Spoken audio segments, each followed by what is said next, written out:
I was just going to, a lot of people might already understand how the money worked with redevelopment agencies, but just as a quick refresher, um, a certain portion of our local property taxes went to the redevelopment agencies, and then a portion of that then went on to specifically for affordable housing. And it was a significant sum of the state funding that went into affordable housing. As you can see, the federal funding came either directly to some of the public housing agencies and also went to to fund some of the state agencies. But the number 1.52 billion, that was in 2008, how much the local redevelopment agencies were spending on affordable housing projects. So if we go to the next slide, Rick. And this just shows when they shut down, that those local property taxes were rediverted back to schools and local agencies, and part of it was used to pay off the redevelopment agency debt. And a lot of this happened because of the Great Recession and the budget issues that Governor Brown faced. And so in a way, rediverting the property taxes back to schools sort of helped backfill some of the funding shortfalls the government was experiencing at the time. The issue was that the funding, that funding for affordable housing, never was reinstated. So if we go to the next slide, Rick. So you can see here that, there was a significant drop in funding almost overnight because they froze the funds in 2011 and then shuttered the agencies in 2012. And there's some recovery sort of in this last year. They've redesignated some funds for affordable housing, but it still hasn't even reached the level that it was in 2010. And so Gab, can you mention before you leave this slide, or maybe you're about to, the fact that voters approved their own? Yeah, I think in the next slide, it's probably made more clear. If we go to the next slide, Rick. So this slide shows on the left-hand side, we've got state income tax revenue, and you can see how that has significantly increased in the last decade. And on the right, it shows what happened with affordable housing. And the top gray segment was the local redevelopment agency funding. But all these other colors, other than the very dark blue, most of these are propositions that voters passed to either allow the government to take on more debt to fund affordable housing, or in the case of the millionaire's tax, to introduce a new tax, some of which went to affordable housing in the end. Most recently, you can see some of the greenhouse gas reduction funds have been redirected towards affordable housing. And there's a new funding source called HEAP, but it's one-off. So in that last year, this last most recent year, 2018-19, you see that uptick. Some of that is HEAP funding. It was $500 million, but it's a one-off amount of money. It's not a steady funding source. And that's part of the problem. The redevelopment agencies, because they relied on the property taxes, were a reliable source of funding. Now we pass these propositions, 2 billion here, 4 billion here, but that eventually run out over time. And then a new proposition has to be passed. So the funding sources for affordable housing have been pretty choppy. Rick, if we can look at the next slide. And this actually is telling because it shows, how the state funding has dropped off, but federal funding has, by comparison, remained, fairly consistent. This is a ratio of our income tax dollars and how much we get back that's spent on affordable housing. And you can see, because there are many sources of federal funding for affordable housing as well. In fact, the whole affordable housing picture, there are multiple streams from multiple agencies. It's actually not particularly well accounted for in the state budgets because there's so many different sources, and there's no sort of one, total number that everybody looks at and says, oh, this is how much funding we have going into this effort. And that's one of the reasons why we ended up pursuing this. And it took a lot of back and forth between numerous agencies, and there was, in some cases, missing annual budgets and discrepancies between numbers that were reported that took some time to resolve. But as you can see, the most telling thing is that state funding for affordable housing has fallen off a cliff. Can we go to the next slide? And this is looking at, this is from previous work we did, where we looked at the RENA permit approvals.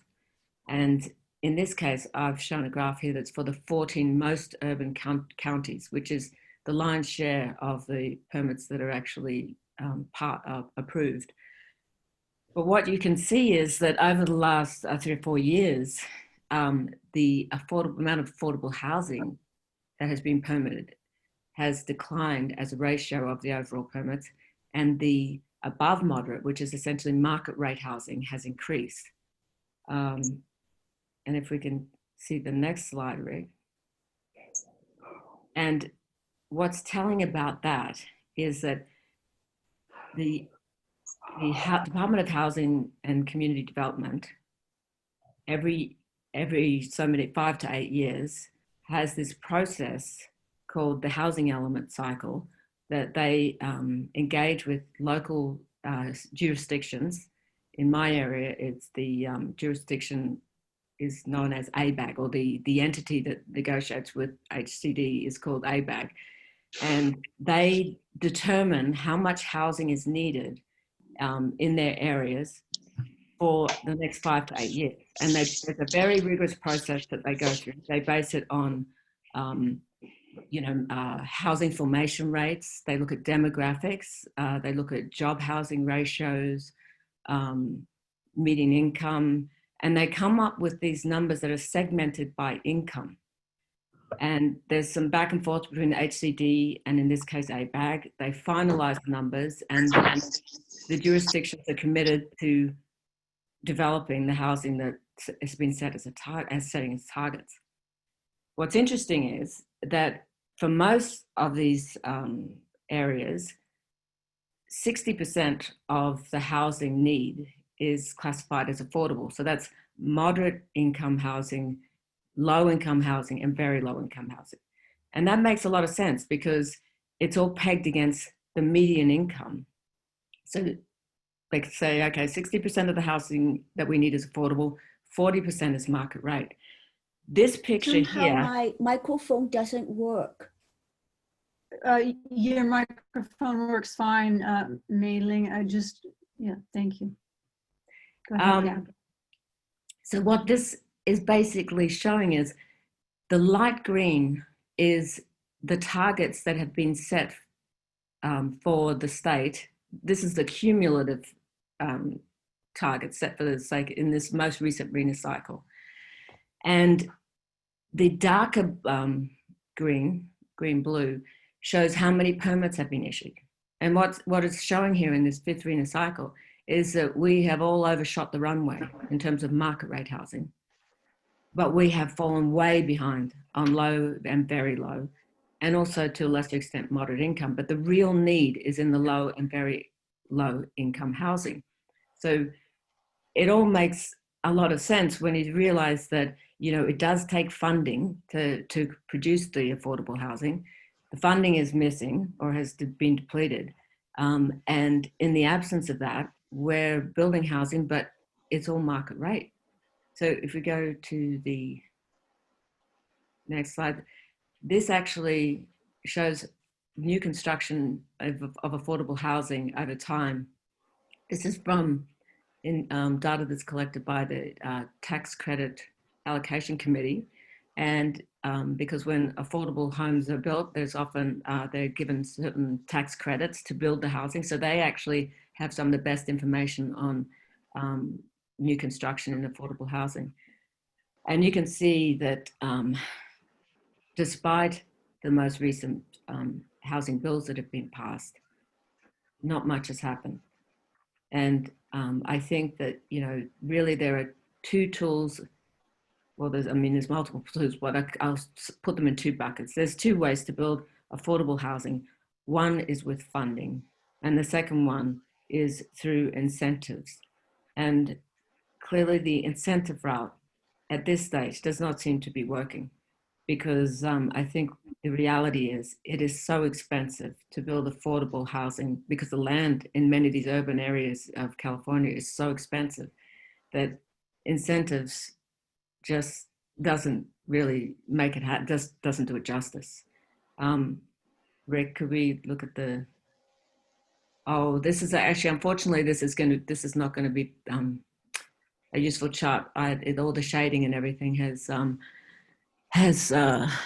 come off it. I don't know why that happened, but this is a chart from our previous work that showed which counties were actually doing particularly well at producing market rate housing or reaching their overall targets, because a lot of counties actually are reaching their overall housing targets, but failing once again on their affordable. And I think the odd thing about these recent round of housing bills is that they have really shifted focus from affordable housing to moderate and, more importantly, market rate housing. So even though the bills will talk about some element of affordable housing, there is often a loophole. For example, in some of the bills, there's the ability to pay an in lieu fee instead of building the low-income housing, and then take advantage of an upzoning opportunity to build market rate.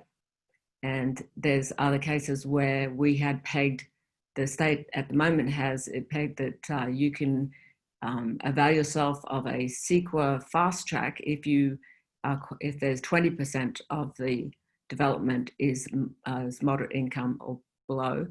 And in one particular bill, they're trying to lower that to 15%, which seems odd, because when you understand where our real need is, why this is happening, I can only think that the reality is some of the legislators really believe that if they build enough housing of any type, the price will come down in some of this housing, and we'll be able to, they all trickle down economics. Low income housing will be possible when the prices come down because we've built enough housing. But the way these bills are structured, it sort of encourages or incentivizes these like 4 to 10 unit developments.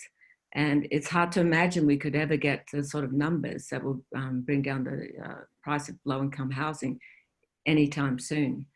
And so it seems almost defeatist that we have this challenge that the state has actually clearly defined for us. But then these bills seem to undermine our chances of, reaching our targets. That was my take. So, I mean, that in a nutshell is the work that we've done to date.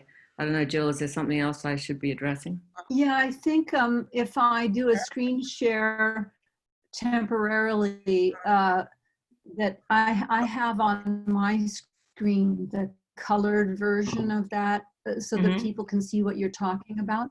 Let me just get back to the, I'm trying to get back to the Zoom page, because right now I'm on my desktop. I don't know what the heck I did with it.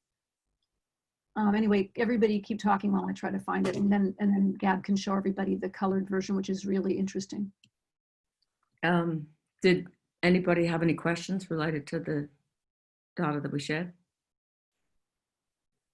Jill, if you press Command Tab, it should bring up the choices of programs, and you'll see Zoom on there.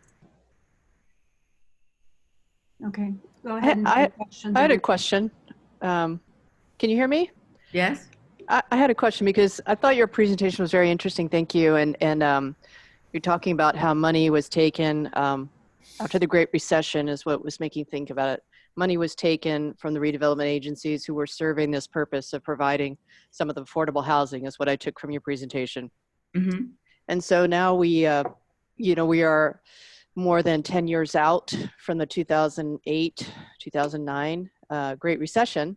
Do you have a chart that shows whether the money, the money that was taken and given to those other entities, which I thought, included local government and schools, whether or not they have regained, you know what I'm saying? Like the money that was taken and put in their pockets and Yeah. not put back into the affordable housing kind of bucket or pocket, whether their rising tide has really just kept on rising and no money has ever been redirected back from those sources. Because I suspect that might be, you know, an interesting piece of information. Well, so, you know, what happened was the money went largely back into education, into schools. And, you know, the way the state funds education is, you know, a certain percentage of our property taxes go directly to the schools. And then the state backfills the shortage. And so in the case when we were going through the Great Recession where the budget was tight, those essentially they redirected more of the property taxes to the schools. And that allowed probably the state to backfill less in education. And I think that, you know, the challenge is the real challenge for the state government is that they have an increasing unfunded pension obligation and OPEB costs that are increasing. And I think that those costs, that is actually a part of one of our next pieces of work that's underway, is we're going to look at those costs. But from what I've looked at today, those costs are rising so quickly. And that is actually where a lot of the state budget increase in spending in the state's budget is actually being absorbed by those rising pension obligations and OPEB costs. So there's been if you're asking, has any of that money been redirected back into affordable housing? That's no, because that's our property taxes and it has been permanently redirected to education. Some of the money was used to pay down the debt that was incurred by the redevelopment agencies. I think that has actually almost come to a close as well. Yeah, I guess maybe I would summarize it, and I don't know if this is correctly, is they took money from Peter to pay Paul, as we might say, but none of the money that was taken and given to Paul, now that the Great Recession is receding in our memories, has been taken back from Paul to repay Peter. That's right. Okay, that's what I wondered. Thank you. And I guess now that Jill's got this chart up, I guess what we were saying, we've got these different groups, green, yellow, and red, where green is where counties that have approved 85% of more of their prorated housing target. And I just want to explain that, was that each of these counties are in this different cycles, and some of them are in 5 years and 8-year cycles for this latest housing element. The most urban counties are all on an 8-year cycle, and a lot of them are on a cycle that finishes in 2023. So they're expected to reach their target by 2023. So you can't compare how they're progressing against the final target. We prorated the target to see how we're going. If we're 4/5 of the way, 5/8 of the way through the housing cycle, are we 5/8 of the way through to the total that we've been charged with? So these are prorated numbers. And as you can see, you know, these counties on the left, you know, some of them have not only exceeded 85%, you know, a lot of them have actually blown through the 100%. Los Angeles, for example, is sitting at 100%, but Alameda is at 153% of their overall housing target. So that's you know, if we were charged with building 10 homes and 2 of them were affordable, 2 of them were low income, 1 was moderate, and the rest were market rate, we've well and truly reached the overall target of 10. But nobody is achieving their affordable targets. So this is just showing who's doing well in terms of overall housing numbers. And I guess I would say, you know, if trickle-down economics really does work, you would expect to see, given that we're reaching over our overall housing targets, to see some easing if it was really the case, but we're not.